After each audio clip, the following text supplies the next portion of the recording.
Welcome to another episode of the Emulsion podcast, a show for chefs who want to think better, increase their performance, and believe that it's possible to take lessons from what others have learned. I am your host, Justin Khanna, and I'd love to continue the conversation with you from this episode on my online Circle community. There you can share your 2 cents and learn about supporting the show on justinkhanna.com/support. For your convenience, it's also linked up in the description of your podcast player. Let's get into the show. What is up, folks? Welcome back to the Emulsion podcast. My name is Justin. This interview was a special one because Alex Aïnouz, aka Alex French Guy Cooking, is on the podcast today. He's a guest that I've always wanted to have on the show, and I had the opportunity to ask him questions that I've always wanted to ask him. So we talked a lot about creativity, dealing with feedback, being a creator on the platform that is YouTube, and a bunch of the ways that he approaches how he does what he does so well as such a creative force on the platform, and especially in food. If this is your first time hearing about Alex, you can of course check out any of his channels, his books, his podcast, Food But We Digress, on any of the platforms that they're listed on down low in the description. Please do give Alex a follow if you aren't already, because he's absolutely one of my biggest inspirations on YouTube. That's it for me. Please do enjoy the conversation. Well, Alex, thanks so much for being on the show. It's really an honor to talk to you today. Thank you, man. I know you aren't supposed to do this in podcasts, but I'm going to start with a selfish question because I've always wanted to ask you this, and I would sincerely love your advice if you have any advice. I often look at food as this endless void of information and culture and memories and science. Does it ever intimidate you how much there is to learn in food and do with food? First of all, I think I agree with you, first of all. I think, there's a vast amount of knowledge, an endless pit for every little detail in food. But I feel like it's not intimidating for me. Not that I am overconfident or anything. It's more like I've always been very curious. So whenever I know that there's a world behind a detail, I just feel more happy. I just feel happier inside. Whenever I'm dealing with that type of food, let's say, I don't know, what I've been working like sauces, for example.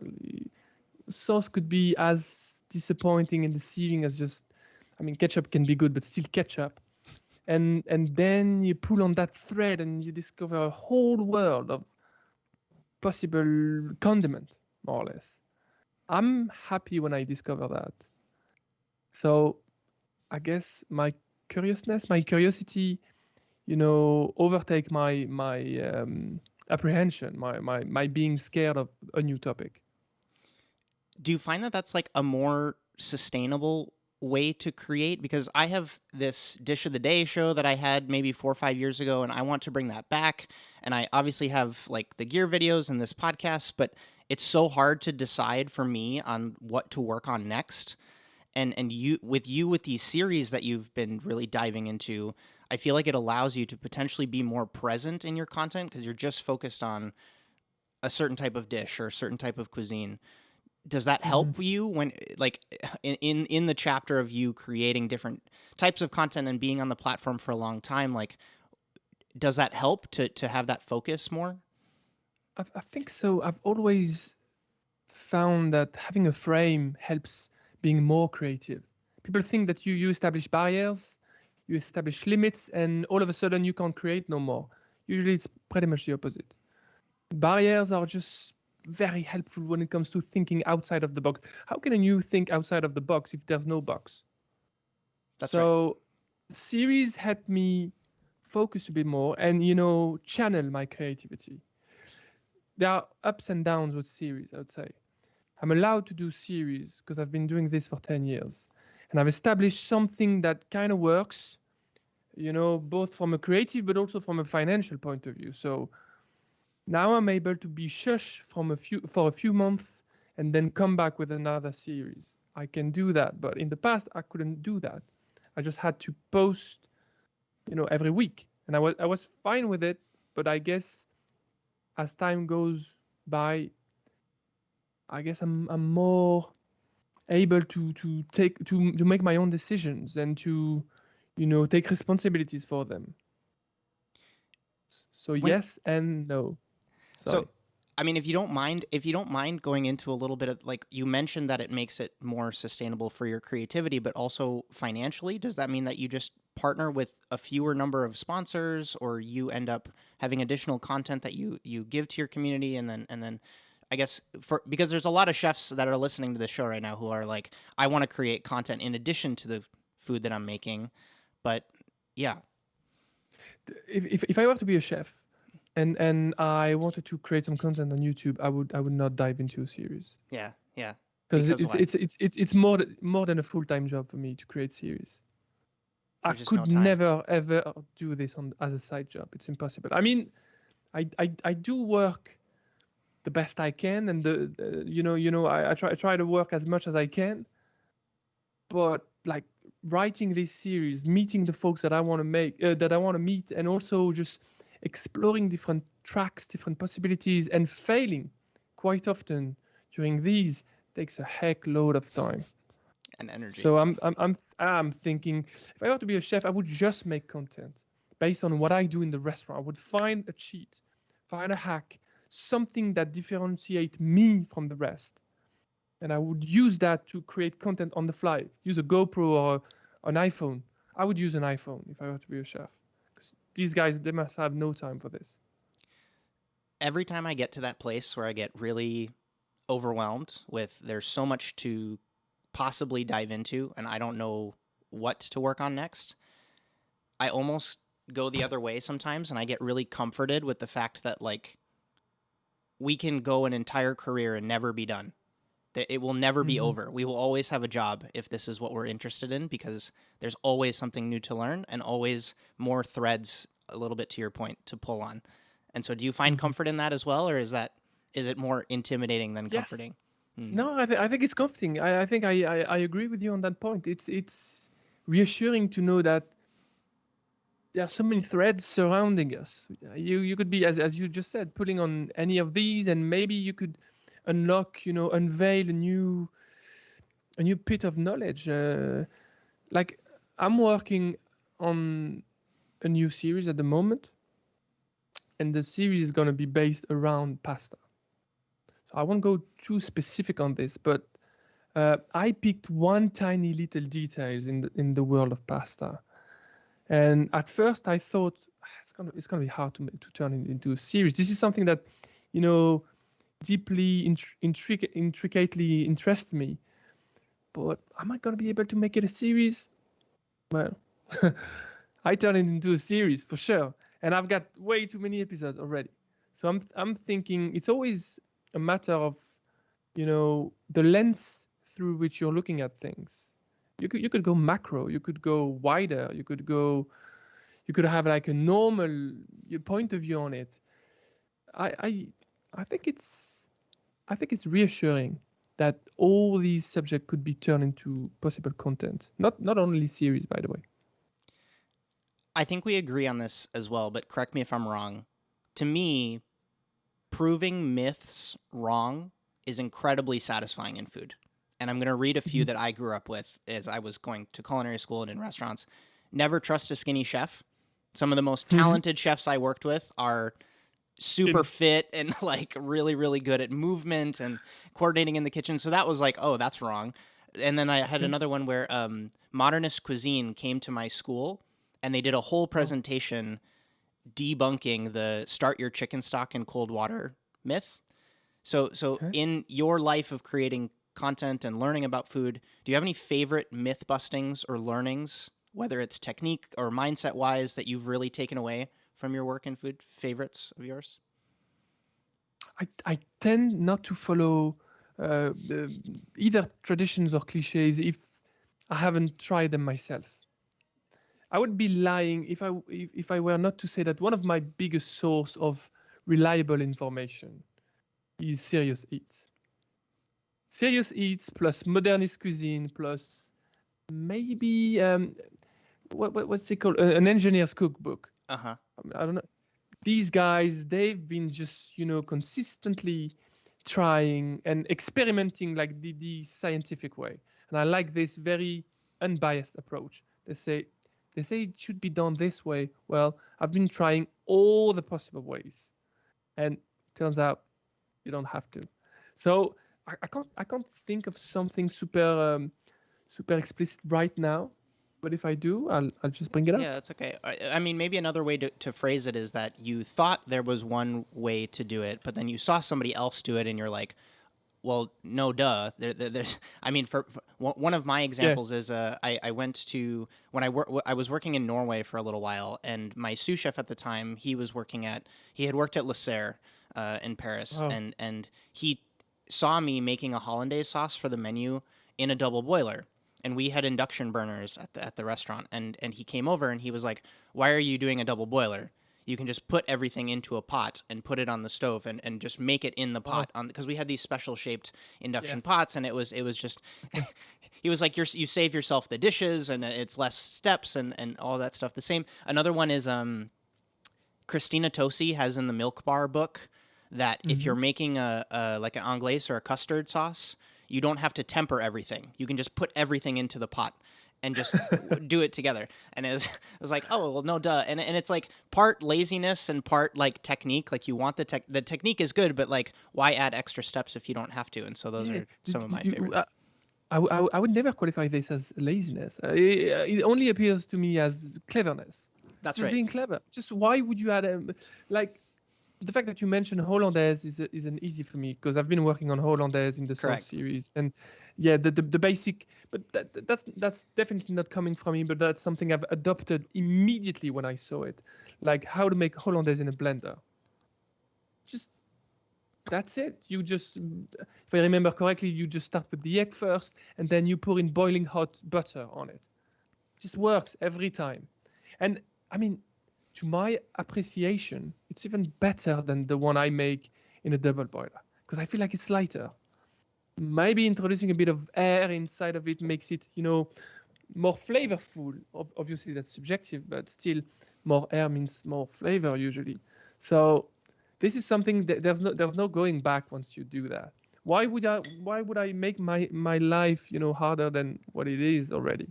Because it truly shows that you understand the technique at that point. Because it's not the fact that the clarified butter and the egg yolks are sitting on top of two sets of pans that makes a hollandaise, right? It's like the temperature control and the amount of fat that you're adding and the like aggressiveness at which you're incorporating the emulsion. It's like all of that is actually what's important.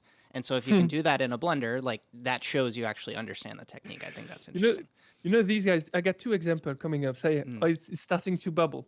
So the guy from Modernist Cuisine, I had the chance to have Nathan Mirford in my studio. He came to my studio at some point. When was this?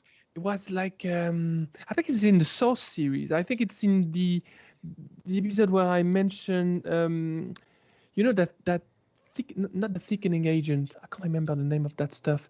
It's not agar. It's another xanthan one. Gum. Xanthan gum. Yes. Exactly. Yes. That's because in a sauce episode I was trying to thicken a sauce, and I did try a few thickeners, and I thought I could try xanthan gum just to see how it would work. It's not bad. It has challenges to it, but I mean used very reasonably, it's not bad. And the guy was in, and I took the opportunity. He was in Paris, and I jumped on the opportunity to meet the guy, and he gave me a few advices on how to use xanthan gum and how it works on a molecular level, as you would expect from the guy who just wrote Modernist Cuisine. But then we had a long chat about emulsions, and one of the dishes that that's where he brought up that he tends to decant the wine using a blender. Right. And I was because he told me you're just trying to incorporate more air, and I was like, yes. He said, why don't you blend it? You're going to incorporate tons of air. And I was like, because I can't do that. Because that would be blasphemy for me to do this. He said, well, I don't think you would see that as blasphemy. And I say, yeah, you're right. I think I'm going to blend my next wine. And I did. It does work. I still can't do this for friends and families because they click. They don't appreciate that. They don't like it. So, I mean, food, that's where I think I would definitely differ from these guys who are, so knowledgeable when it comes to food and chemistry and molecular, but there's always a cultural aspect to it. So I know this is the correct method, but I don't want to offend anybody. So I'm just cool. For myself, I would do it 100%. Comes to my mind another example of something I've been doing differently, and that was during a cacio e pepe episode. So cacio e pepe, that Roman dish that you know very well. So just cheese, pepper, and pasta. You turn that into an amazing, silky, cheesy, creamy dish where the cheese is nicely incorporated. Nothing goes into lumps. Nothing goes stringy. It's just like a creamy dish made possible by the pasta water, the starch in pasta water, more or less. And so I had a chat with Italian folks, and they told me in Italian restaurant they would use cornstarch to make it more stable. Really? And I thought, how can you do that? I thought it would be just like absolutely forbidden. And they told me, well, it just makes our life easier. Also, nobody can taste it. It's just a fraction. So just make the whole emulsion more stable, makes your life easier. I'm no restaurant chef, so I don't need, to put out consistent meals, consistent dishes every day, all day, lunch, dinner, but they have to. And they told me, well, it helps with consistency a lot, and it's not affecting flavor. And also, I guess the fact that they're being Italian helps, legitimate that trick. So I think it was fun. It was just like eye-opening for me. I'm thinking, Italian, do it. Who am I to say no to that cheat? And if I don't know, you're right, because xanthan gum can make things taste like snot or feel like snot. Yes, Like it's yes. it's really like unpleasant when you overdo it. But there's a bunch of tricks. Like, have you used Ultratex before? Ultratex is like a chef's favorite. Like if you're making like a beet puree or a carrot puree, you add a little bit of Ultratex to it, and it's going to be shiny and really, really smooth and have a little bit more volume if you're blending it in a blender. And I don't know. Like I think that there was this thing where people started to look at the back of the ingredient box, and anything that they couldn't pronounce or they didn't grow up eating, they're like, oh, this is bad. But like agar-agar is made from seaweed. Like it's not going to kill you. And like salt. I wouldn't know how to pronounce this in English, but in French, it's chlorure de sodium. Yeah, sodium chloride, yep. Sodium chloride. So if you say sodium chloride to somebody, they would freak out. It's fucking salt. One thing that was funny in the cacio e pepe, I'm bringing that up because I think it also showcases sometimes how I tackle, new subject. The whole content is started in 2 episodes. First one, I'm trying to replicate Italian tradition in making cacio e pepe. And second one, I'm just drifting away from the tradition and finding an easier way for me to do it. And within the first one, or was it within the second one? Anyways, at some point, you make the cream, you cook the pasta, blah, blah, blah, and you have to use pepper because the dish is basically cacio e pepe, so cheese and pepper. And the thing that struck me making that episode, writing that episode, was like all the Italian cookbooks I've read, they just say use freshly cracked pepper. And I was thinking of all my Indian friends. They would not do that. They would first always toast the spices, right? Because you want to wake up those spices. And I thought, this is an easy fix. This is nothing for me. I'm bringing nothing. Indian chefs are bringing that because they all know how to handle spice. So I called a friend, and she told me, of course you should always toast pepper if you can. It's gonna taste so much better. And she also pointed out that what pepper are you referring to? Is it like South Indian Malabar, or is it any other one? Is it one from Vietnam? And I was like, of course. Then I should try and pair the right pepper with pecorino then. And the fun fact is that Italian chefs actually reviewed my videos on YouTube, and they were watching me, playing with their traditions, playing with their cacio e pepe, and they were mostly okay with what I did. They were pretty nice with me.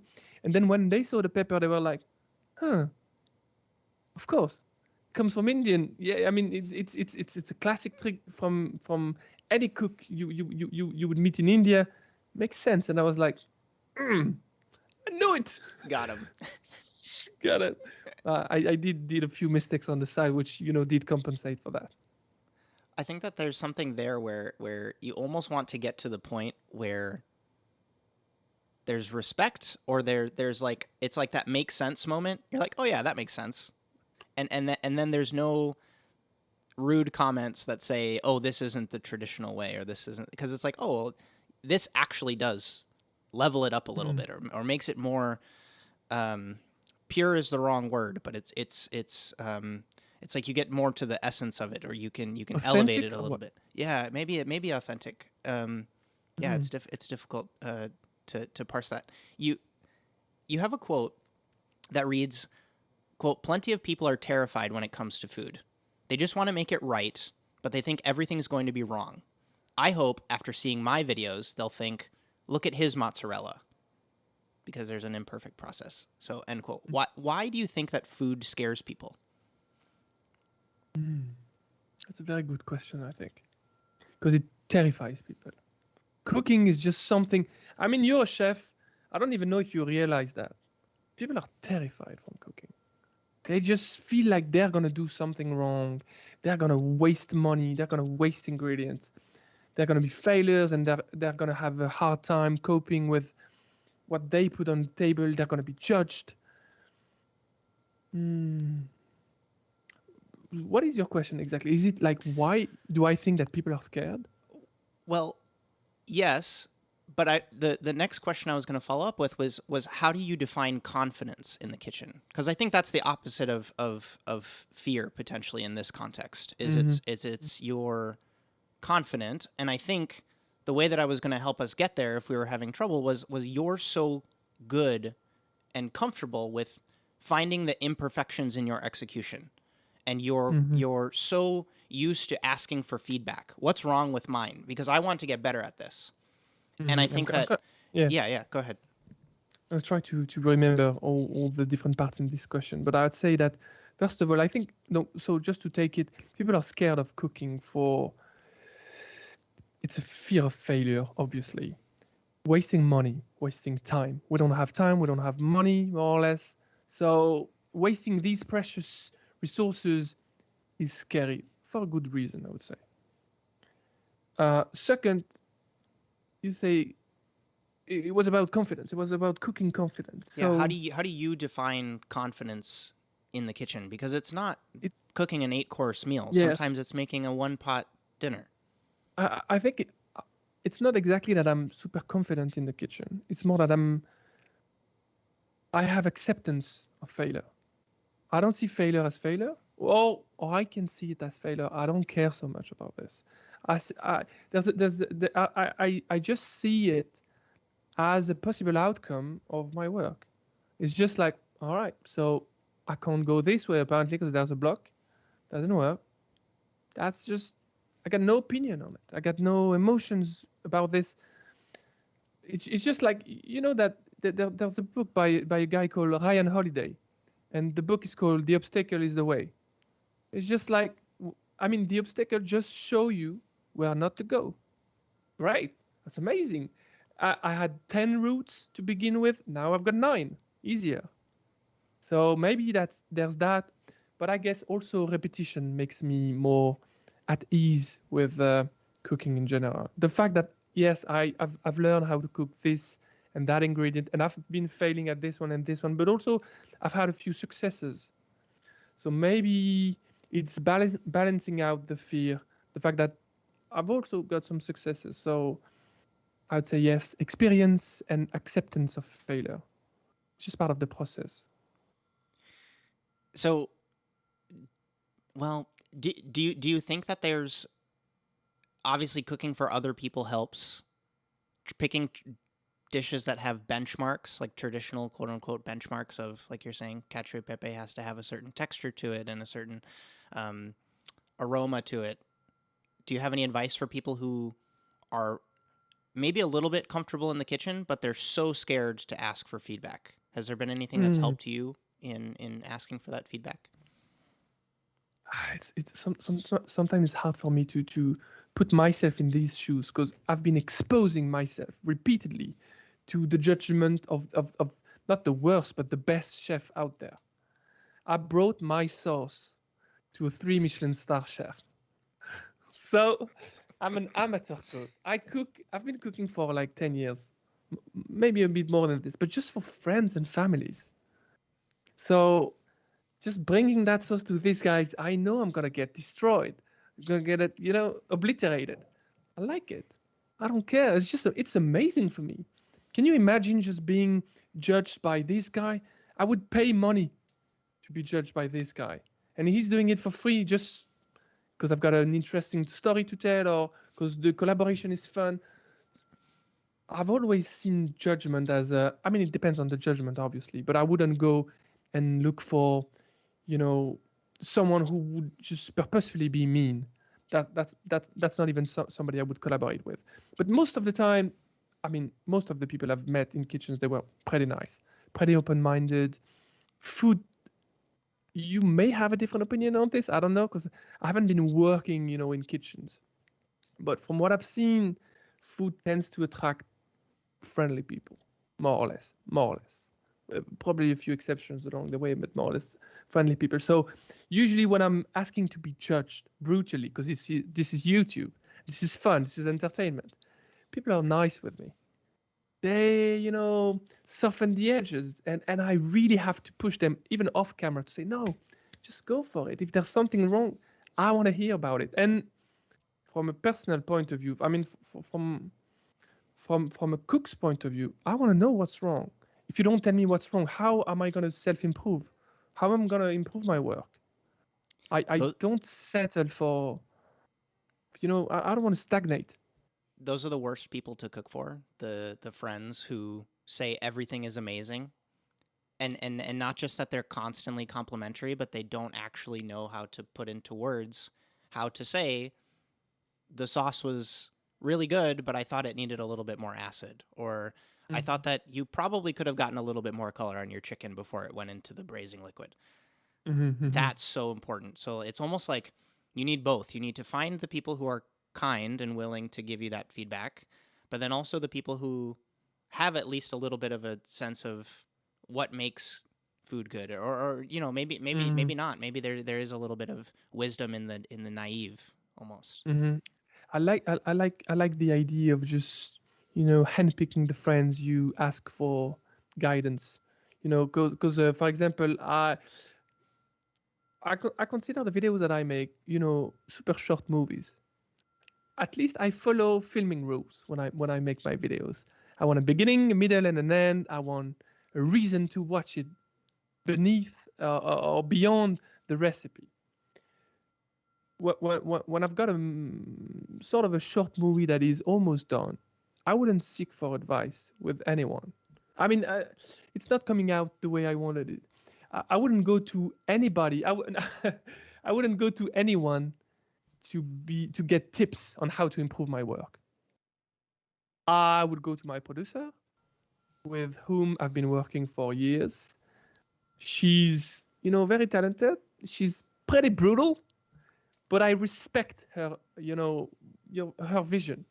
Sometimes I will not agree and I will not modify my work, but I value her, advices, her vision, her angle on the subject.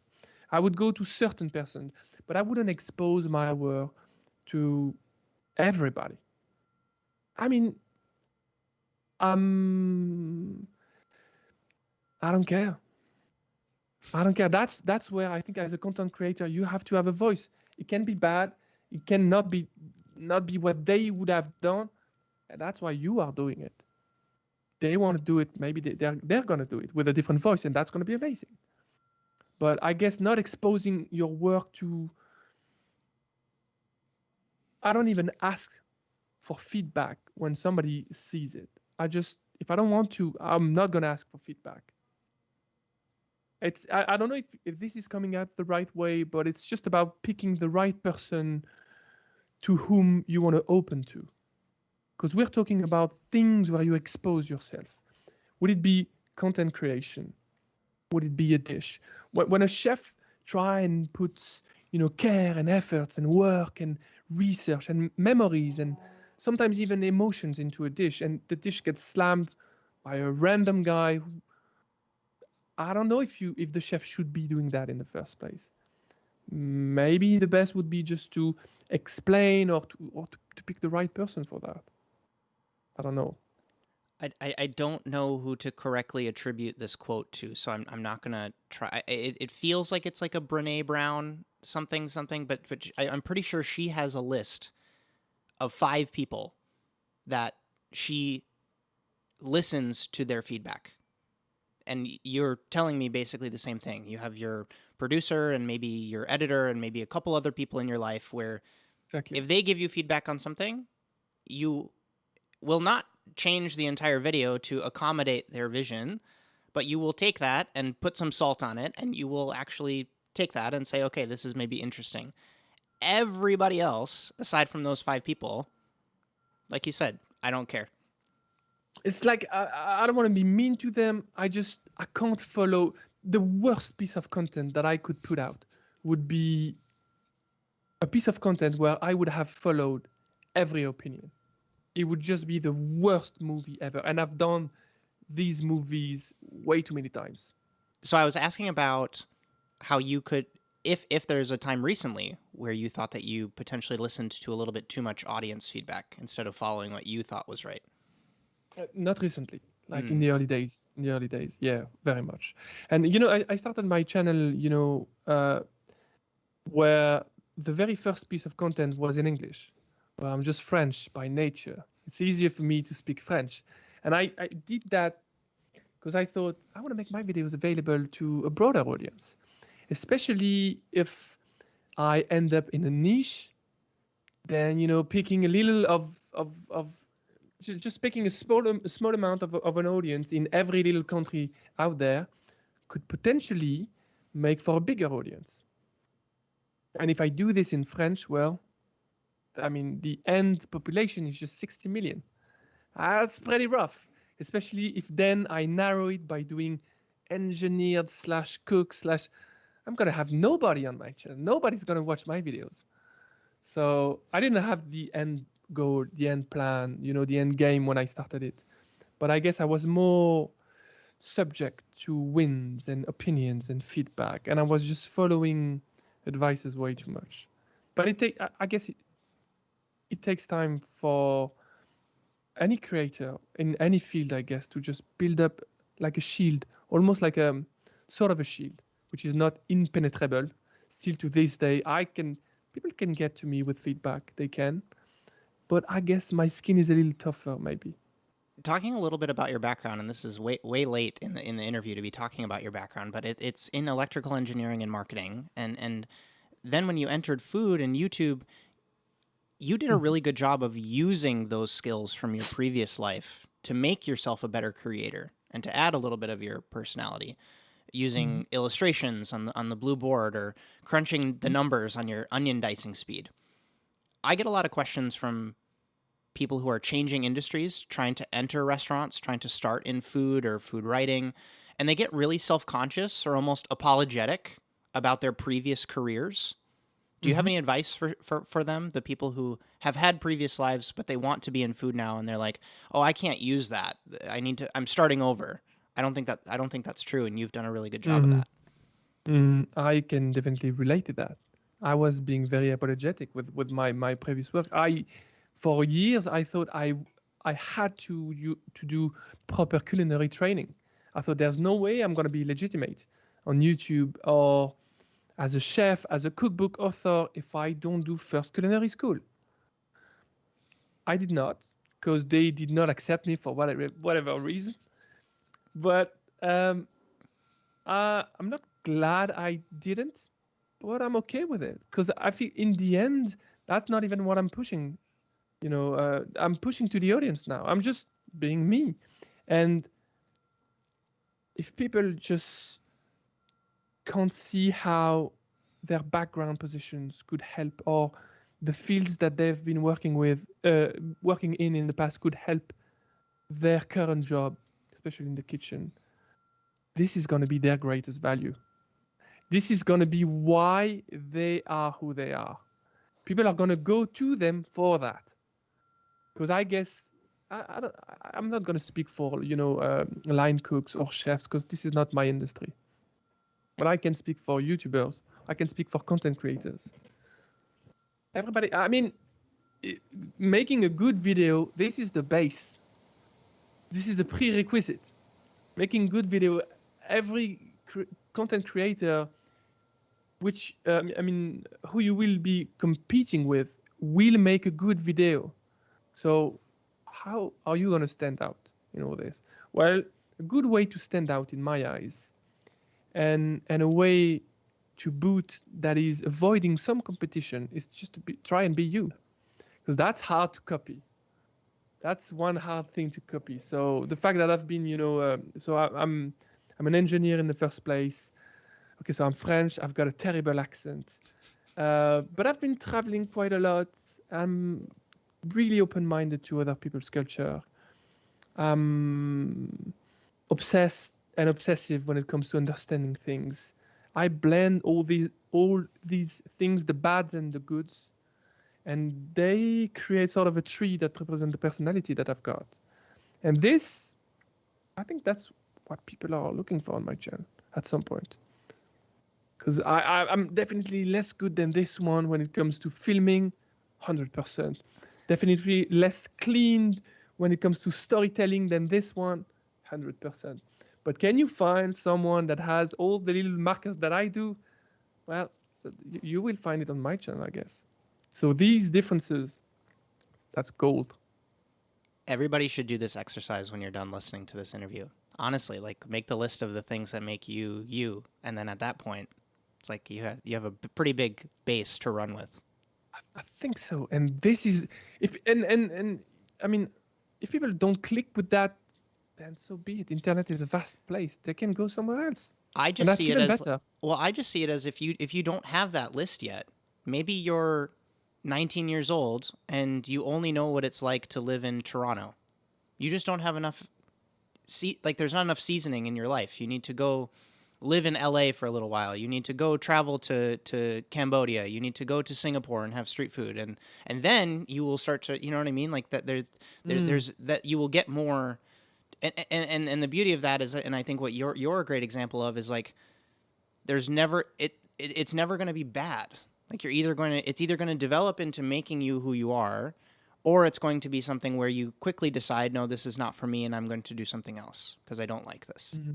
I often talk to young chefs, and I share with them, because I make so much gear content, I share with them that the gear doesn't matter at the end of the day, because the sharpest knife in the world isn't going to make you a chef that's nice to work with. If you're a dickhead, it's hard. True. You know what I mean? The gear's not going to help that.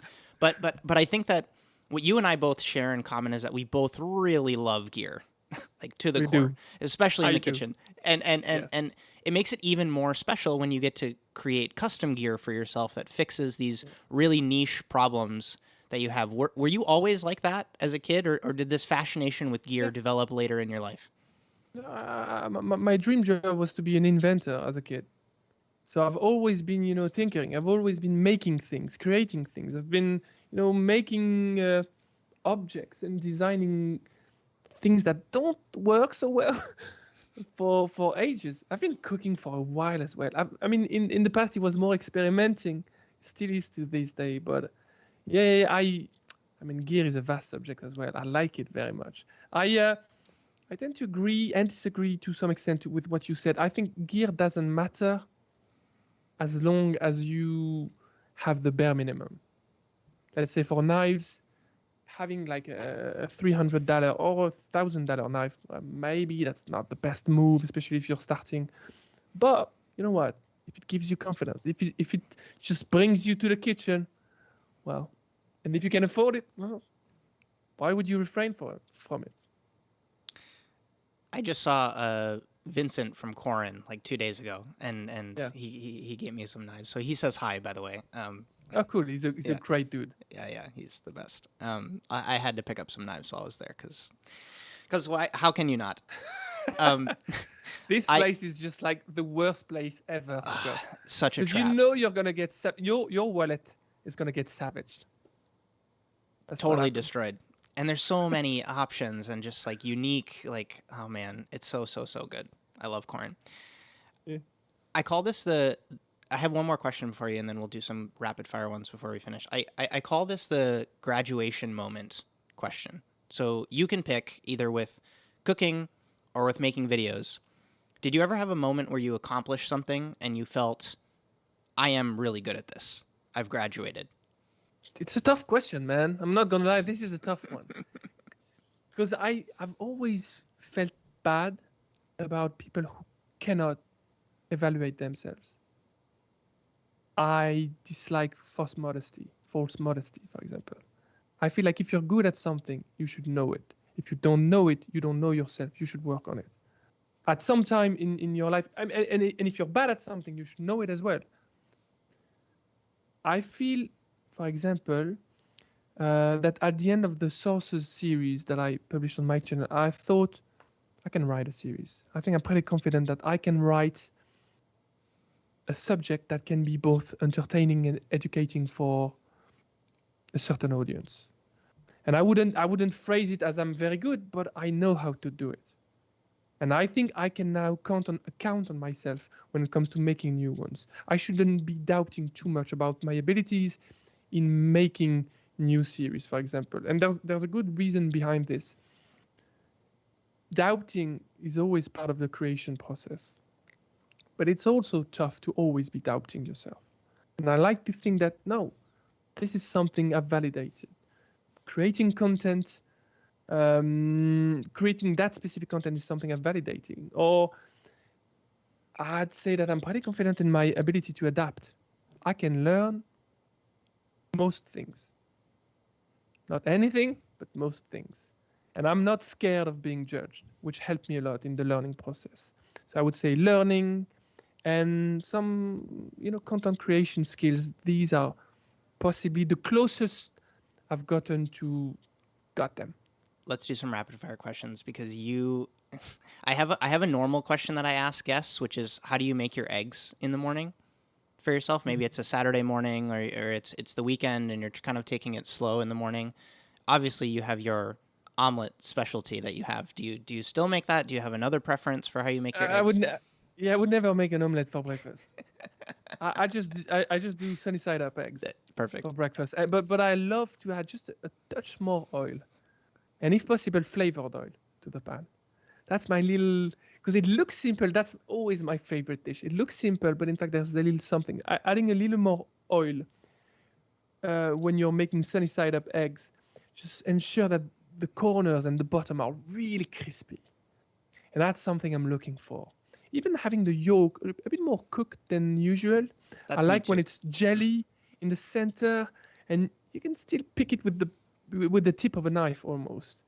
But the very top is runny, but underneath you've got that gel, which is pretty nice. And underneath the egg, that's the golden part. It's really like not dark brown, but golden brown. Flavored oil meaning chili oil, herb oil. What's your preference? Chili oil would be too much, but scallion oil maybe. I see.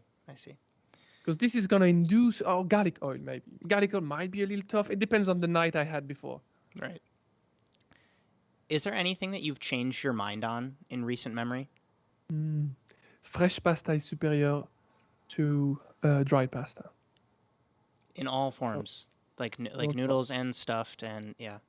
I changed my mind. Uh-huh. I thought it was. Yeah. Far from it.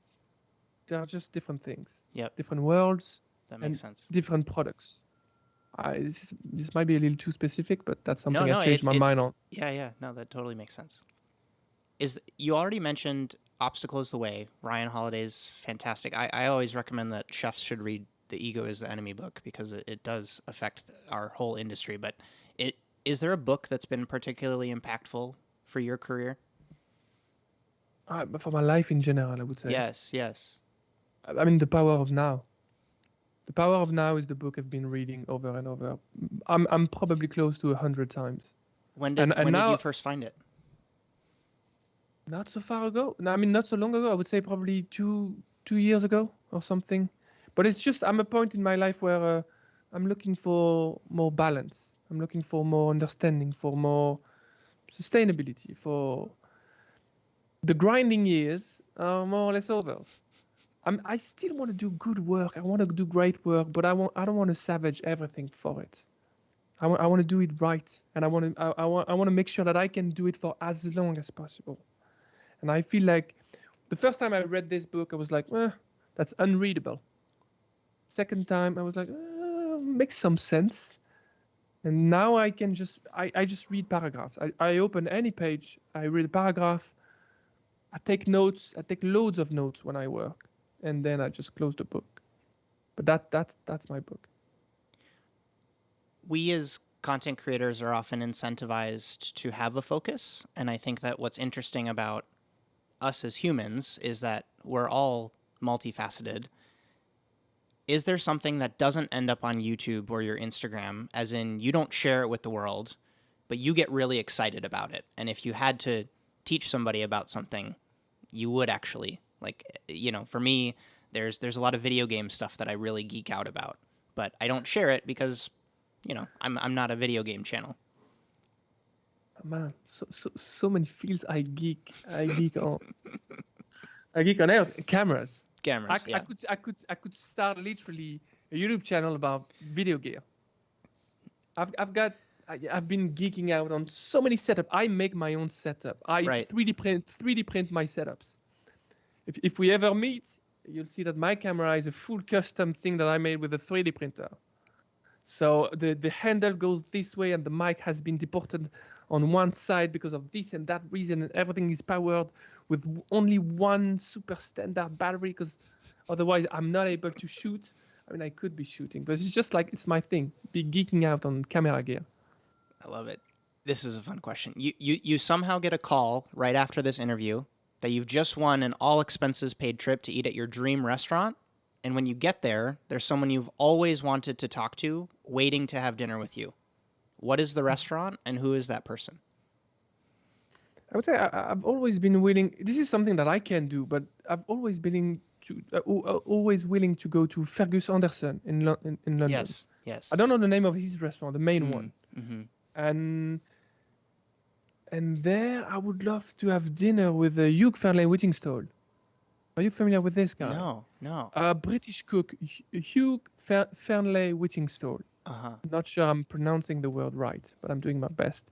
He's like a British chef, TV chef, who was pretty famous at the time where Gordon and Jamie Oliver were famous as well on Channel 4 in the UK. And the guy was a cook, a chef in London, and he left it all. He went to the countryside, started a river cottage. That's the name of the series started, River Cottage. And then there's a 12-year series on how he built something. And it's just like, this guy is just inspiring. He invented vlogging before he was like even on the map. And I'm just like, and also he has a very broad vision, very broad understanding of the food world. He went from, cooking chicken by the dozen and not even thinking about where they come from, to really thinking about where they came from. And then I think he's vegan now. I think he's vegetarian now. So I'm thinking I would love to pick his brain and he's a brilliant content creator because he shares way more than just perfect storyline. He shares emotions and spontaneousness. It's just like this guy. So Fergus Anderson's restaurant, dining with Hugh Fearnley-Whittingstall. Last question for you. Unless there's something that you wanted, I know you're tight on time. Is there anything else that you wanted to talk through or bring up or ask my audience or anything like that? I would love to do an internship in a restaurant someday and to work as a line cook. Maybe it would be good to get advices from, line cooks on how to behave, what to do, what not to do. Like, I've got this dream of mine, which I pretty confident that I will, reach someday. But I want to work in a ramen-ya in Japan. Yes. I want to make ramen for like a month or something. I want to clean the floor. I want to, wash whatever there is to wash and just, walk my way in an entertaining way, more or less, throughout the the ladder basically of a ramen joint in Japan. So maybe line cooks, I'm sure line cooks would have many amazing tips for me. Like, don't do this, you're gonna piss out the chef. Like, do this, people are gonna be thankful for. Do you have any advice for it? Well, I have a whole course that I'm launching for chefs, and I Wow. want it to be something that is not a replacement for culinary school, but you are a line cook and you're interested in kind of like, I call it total station domination. You're trying to get like the perfect station setup where you can take 250 people and they can come to the restaurant and you feel ready. You're like so ready for the assault of dishes that you're trying to make. And yeah, so that's launching next month, and I'm really, really excited. I would love to have you obviously be a part of it. And yeah, I think a lot of your people listening, fans of yours, like, would love to have you as a coworker on the line. I think that I'm not. I can speak for a lot of people. It depends if I'm messing up with the cling film, for example. Yeah, that's right. That's right. Who did that to the cling film roll? Well, I did. Sorry, I messed that up. And now the guy are handpicking it, string by string and pesting about it. Would you film if you were to do something like that? Would you obviously film it, or would you do it as like, no, this is like, I'm going into the education and I'm gonna emerge from this as a better cook myself? No, I would film it. Yeah, I would film it. I'm in a position where if I don't film this, that's just a waste for the channel. That's right. Okay. Well, you're gonna get a lot of DMs after this, I hope, from excited line cooks who want you at their restaurant, because that's okay. That. Maybe this is in line with that, but my last question for all of my guests is, what do you think chefs can be doing better to help the next generation? I think they are doing a lot better than they used to. I agree. I can only speak from the customer point of view because I'm not with them in the kitchen. From what I've seen behind, the pass, I would say that they should be friendlier, more or less. Just chill out. It's a job. Just because you're a chef doesn't mean you're actually a real chef. You're not a capo, okay? Just like, this is not like mob. Just people. You're gonna get smacked by this line cook, I think, if you push it too far at some point. But anyway, that's their problem. From the customer point of view, I would say that it's going this way. But if chefs were to be a little more open when it comes to sharing what's in the dish, why they did it, what what animal breed they use for that specific dish, and why it matters, I would be very keen to learn that. Every time I'm asking, it's also related to the country I'm living in. In France, not always, but in random restaurant, if you ask any detail, people are just being offensive. I don't know why. Maybe because they're using bad ingredients, probably. Because otherwise, I don't know why they would be ashamed or just offended. But I just wish they were just more like a little more open-minded. And same goes for artisan. Whenever I go to a butcher and the guy cannot or doesn't want or is just shy to tell me which breed he's working with, I'm just like, all right, I'm out. I'm literally out. There's no way I'm gonna buy anything because I'm just genuinely interested. And if you can't respond to me, then no, I'm not in. I don't want to waste their time. It's another story. But I just feel like as a consumer, I deserve the right to know what I'm eating, what I'm being served, and all, and they should be proud of it. Anyways, in good restaurant, they always do. They're very proud and they're talkative.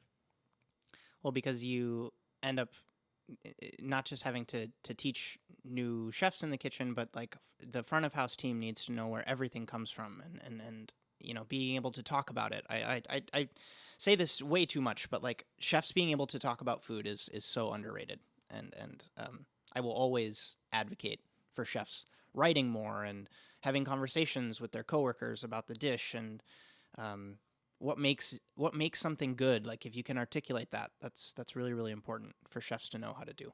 So super, man. Well, safe travels tomorrow. I think we're all excited to see what you create in Italy. And again, it's like such an honor to be able to talk with you and to ask you all of these questions. So thanks again for your time. Thank you, man. It's been a real pleasure to talk to you. And thanks for these questions and the time as well. I hope to see you in Paris someday soon. I hope so as well, man. Have a good one. Bye-bye. Ciao. What's up? Justin here again. Because, I mean, if you're still listening, you didn't not like this episode, right? And if that's the case, I'd like to think that you'd get value from the other work that I share here online. It's all focused on helping chefs and hospitality professionals perform better. If you don't have a lot of time, the best place to start is with the email newsletter that I write every single week called the 80/20 Edge. That's where I share knowledge on sharpening your skills, asymmetric upside, and exploring the industry beyond the status quo. And I say it saves time because I include all of the content that I publish that week all in one place as kind of a weekly digest of sorts. Next up, you should check out my YouTube channel for gear reviews, clips from podcasts just like this one, and documented experiences from some of the best restaurants in the world. And lastly, if you'd like to learn about my intense cohort-based professional development-focused course, get coaching from me to help you make your next move, or just support the show, you can check out justinkhanna.com/support. And if you do support this show already, that's greatly appreciated. Thank you. Finally, it really does help to share a review of this show on Apple Podcasts to help the podcast universe know that people like us like shows like this. And until the next episode, my name is Justin Khanna, and I hope you have a good one.